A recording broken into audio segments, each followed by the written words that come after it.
चाहता हूं कि बिहार में ही एक से एक शैक्षिक संस्थान खुले। मैं चाहता हूं कि बिहार में ही रोजगार के अवसर मिले।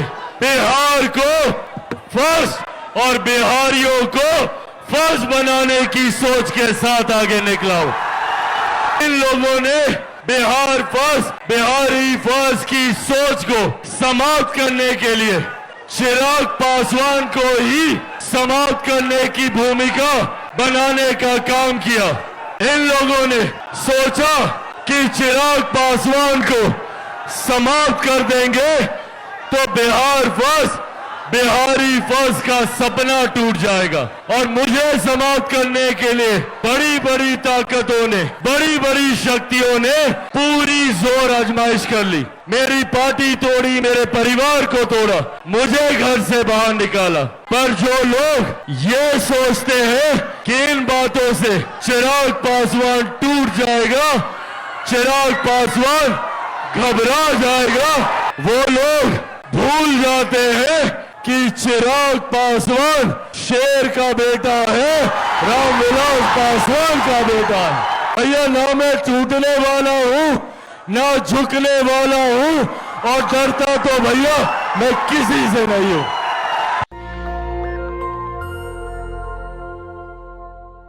कि जब ये लोग आप लोगों के बीच आए तो आप लोग इनसे प्रश्न जरूर कीजिएगा कि इतने सालों में इन लोगों ने हम लोगों के लिए क्या किया।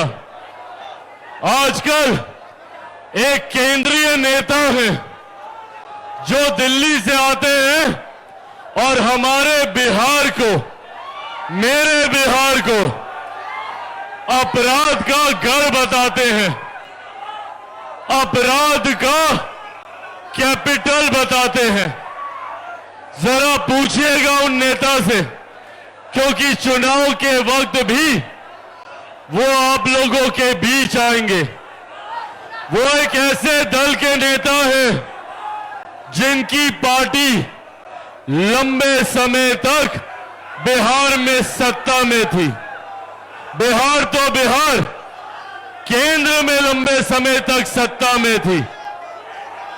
कांग्रेस ने लंबे समय तक केंद्र और बिहार में शासन करने का काम किया। और आज जब कांग्रेस के युवराज बिहार आते हैं और मेरे बिहार को अपराध का गढ़ बताते हैं, तो पूछने की जरूरत है राहुल जी से कि भैया आप बताइए, आपके जमाने में बिहार क्या था। हम लोग जब जंगल राज की बात करते हैं तो जंगल राज में सिर्फ लालू जी का 15 साल का शासन नहीं था। जंगल राज में, जंगल राज के वक्त कांग्रेस का भी शासन उसमें समाहित था। याद कीजिए कर्पूरी ठाकुर जी का वो दौर, जिन्होंने दलितों, शोषितों, पीड़ितों को आवाज देने का काम किया। कर्पूरी ठाकुर जी, जिन्होंने सही मायने में सामाजिक न्याय की व्यवस्था को बल देने का काम किया। और कांग्रेस ने क्या किया? कांग्रेस ने कर्पूरी ठाकुर जी की सरकार को हटाकर अपना जंगल राज लाने का काम किया। 77 में जब कर्पूरी ठाकुर जी एक बार फिर बिहार के मुख्यमंत्री बने और जनता की सरकार आई, तो कांग्रेस ने 80 के दशक में उनको सत्ता से बाहर कर अपना मुख्यमंत्री बनाने का काम किया। और जो लोग उस दशक के, उस पीढ़ी के यहां पे मौजूद हैं, उन लोगों को याद होगा, और ये मौजूदा पीढ़ी के लिए जानना जरूरी है, ये मौजूदा पीढ़ी के लिए जानना जरूरी है कि 80 के उस दशक में जब कांग्रेस की सरकार थी तो हमारे प्रदेश में एक से एक बड़े नरसंहार हुए, एक के बाद एक दलितों पिछड़ों को चिन्हित कर कर गोलियों से भूनने का काम किया। 80 का वो दशक जिसने इस नरसंहार की शुरुआत की, 90 के उस दशक जिसमें लालू जी की सरकार आई, ये दौर, ये सिलसिला कायम रहा। जिस जंगल राज की हम लोग बात करते हैं, वो जंगल राज 15 साल का नहीं, वो जंगल राज 25 सालों का है। और उस 25 साल में कांग्रेस भी उतनी ही जिम्मेदार है। बिहार में अपराध और अपराधियों को बल देने के लिए अगर कोई जिम्मेदार है तो वो कांग्रेस और राजद की सरकार रही। कर्पूरी ठाकुर जी के सपनों की तिलांजलि देने का काम किसी ने किया तो ये कांग्रेस और राजद की सरकार ने किया। आज जो लोग डॉक्टर बाबा साहेब भीमराव अंबेडकर का नाम लेते नहीं थकते, इन लोगों ने अपने जमाने में जब केंद्र में कांग्रेस की सत्ता थी तो इन लोगों ने भारत की संसद में डॉक्टर बाबा साहेब भीमराव अंबेडकर की एक प्रतिमा तक लगाना जरूरी नहीं समझा। बाबा साहेब की पहली तस्वीर भारत की संसद में अगर लगी तो वो तब लगी जब वीपी सिंह जी की सरकार में मेरे नेता, मेरे पिता आदरणीय रामविलास पासवान जी जब केंद्र सरकार में मंत्री बने, वीपी सिंह जी की सरकार में श्रम एवं कल्याण मंत्री बने, तब उन्होंने बाबा साहेब की प्रतिमा को लगाने का काम किया। और आज जो लोग बाबा साहेब के विचारों की बात करते हैं, इन लोगों ने एक पार्टी तो छोड़ दीजिए, एक ही परिवार के 3-3 सदस्यों की तस्वीर भारत की संसद में थी, पर बाबा साहेब की तस्वीर नहीं थी। बाबा साहेब को भारत रत्न देने का काम हमारी सरकार ने किया। आज कर्पूरी ठाकुर जी को भारत रत्न देने का काम हमारी सरकार ने किया। जो लोग आज बिहार में आकर दलितों, पिछड़ों, शोषितों, वंचितों, अल्पसंख्यकों की बात करने का काम करते हैं, ये वही लोग हैं जिन्होंने जंगल राज के माध्यम से बिहार को बर्बाद करने का काम किया। सही मायनों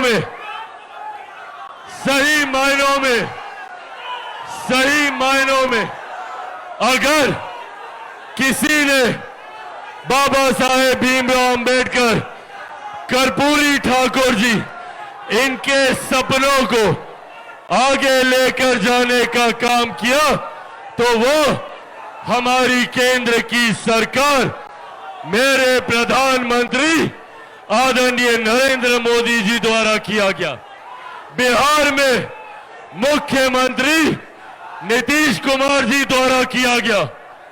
आज अगर बिहार में लोग वापस आने की सोच रखते हैं, अगर चिराग पासवान ये चाहता है कि बिहार से बाहर गए हुए लोग वापस बिहार आए, तो उस व्यवस्था को तैयार करने का काम हमारी डबल इंजन की सरकार के द्वारा किया जा रहा है। जहां केंद्र में इसका नेतृत्व मेरे प्रधानमंत्री आदरणीय नरेंद्र मोदी जी कर रहे हैं, तो बिहार में मुख्यमंत्री नीतीश कुमार जी के द्वारा किया जा रहा है।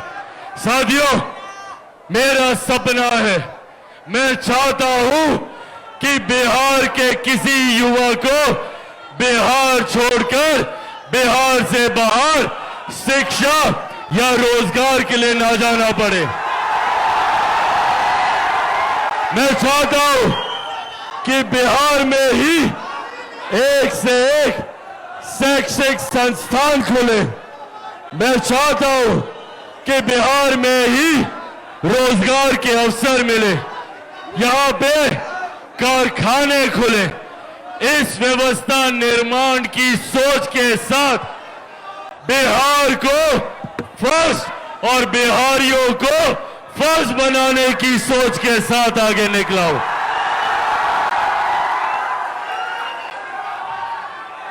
साथियों, इस संघर्ष में कई चुनौतियों का सामना किया।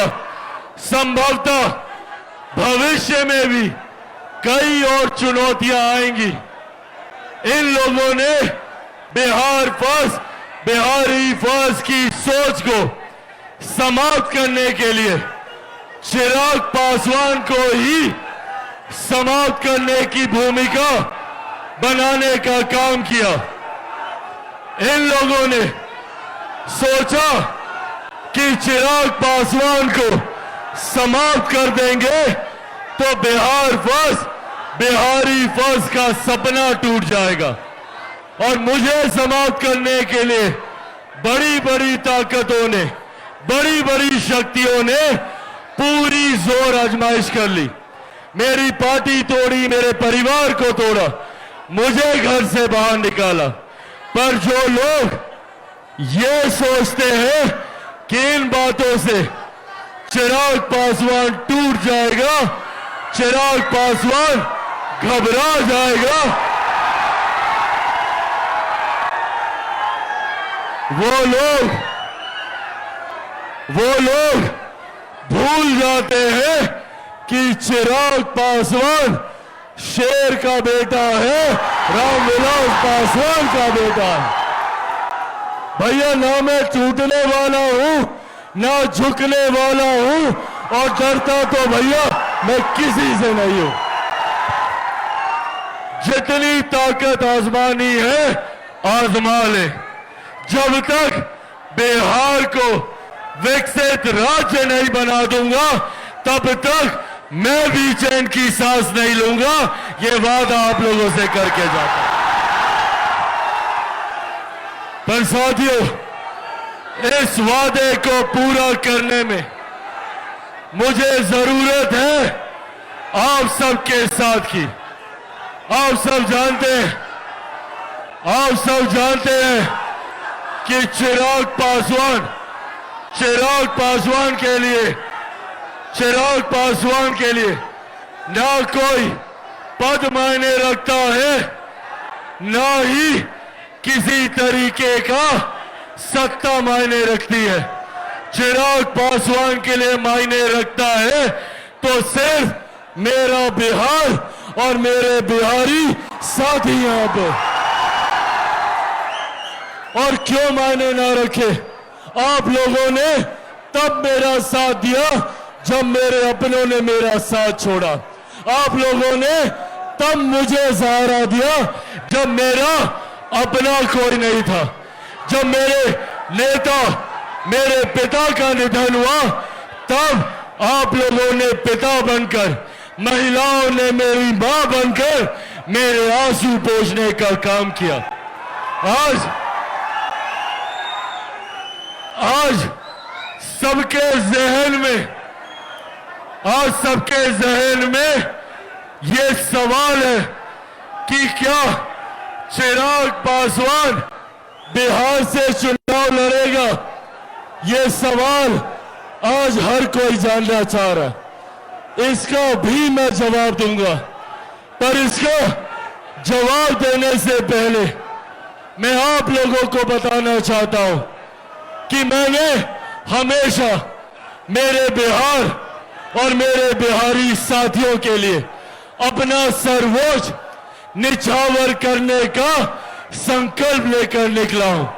2020 में सिर्फ और सिर्फ बिहारी अस्मिता के लिए, बिहारी स्वाभिमान के लिए चिराग पासवान ने बिना सोचे अकेले चुनाव लड़ने का फैसला लिया, क्योंकि आप लोग चाहते थे कि मैं अकेला चुनाव लड़ूं और बिहार फर्स्ट और बिहारी फर्स्ट को मजबूत करूं।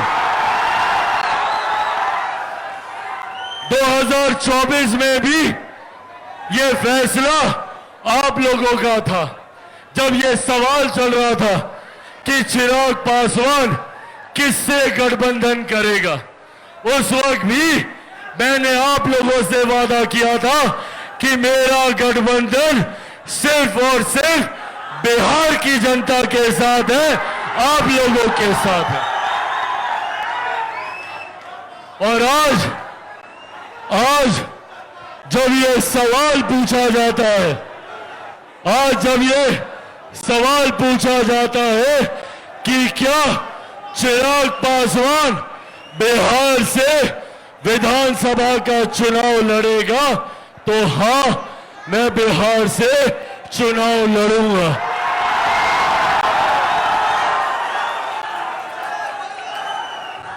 मैं बिहार की 243 सीटों पर चुनाव लड़ूंगा।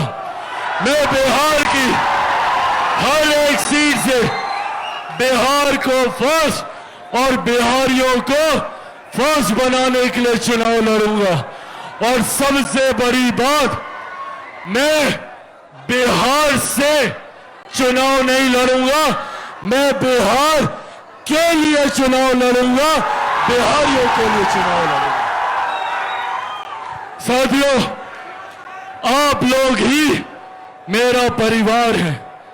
अब मेरे पिता इस दुनिया में नहीं है। जिनको मेरा पिता बनना था, उन्होंने भी मुझे घर से बाहर निकाल दिया।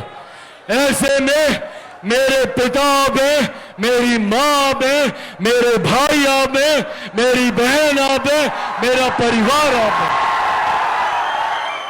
और अब ये फैसला भी आप ही को लेना है कि क्या चिराग पासवान चुनाव लड़े, और लड़े तो कहां से लड़े। आपका फैसला मेरी सराखों पर। ये वादा आप लोगों से करके जाता हूं कि आप लोग जो चाहेंगे चिराग पासवान वो ही करेगा। पर हां, ये वादा जरूर करता हूं कि मैं जो कुछ भी करूंगा, सिर्फ और सिर्फ मेरे प्रदेश को भारत का नंबर 1 प्रदेश बनाने के लिए करूंगा, सबसे विकसित राज्य बनाने के लिए करूंगा। साथियों, आज हमारी केंद्र की सरकार, बिहार की सरकार, मुख्यमंत्री नीतीश कुमार जी के नेतृत्व में, केंद्र में प्रधानमंत्री नरेंद्र मोदी जी के नेतृत्व में एक के बाद एक विकास की योजनाओं के माध्यम से हमारे राज्य को विकसित बनाने का कार्य कर रही है। 2047 तक जब मेरा देश विकसित बनेगा, तो बिहार का हर एक जिला, हर एक प्रखंड, हर एक पंचायत, हर एक गांव विकसित बनेगा। और इस विकास की राह पर मुझे आप सबके साथ, आप सबके सहयोग की जरूरत है। मैं जिस लक्ष्य के साथ चला हूं, बिहार को विकसित राज्य बनाने का लक्ष्य, उसमें चिराग पासवान अकेला कुछ नहीं कर सकता। चिराग पासवान को जरूरत है आप सबके साथ की, आप सबके सहयोग की। आप सबको चिराग पासवान बनकर गांव-गांव, घर-घर जाकर बिहार फर्स्ट और बिहारी फर्स्ट के बारे में बताना होगा। बनेंगे चिराग पासवान? पक्का बनेंगे चिराग पासवान? ऐसे नहीं, दोनों हाथ उठाकर बताइए, बनेंगे चिराग पासवान? बनेंगे चिराग पासवान? बनेंगे चिराग पासवान? बनेंगे चिराग पासवान? आप लोग बस मेरा साथ दीजिए। बदले में विकसित बिहार मैं आपको बनाकर दूंगा, ये वादा आप लोगों से करके जाता हूं। नेशनल दस्तक की आपसे गुजारिश है कि अगर इसको बचाना चाहते हैं तो नेशनल दस्तक को सब्सक्राइब करने के लिए रेड कलर के सब्सक्राइब बटन को दबाएं, फिर बेल आइकन की घंटी दबाएं। नेशनल दस्तक को बचाने के लिए बहुत जरूरी है कि हर खबर को शेयर करें, लाइक करें, कमेंट जरूर करें।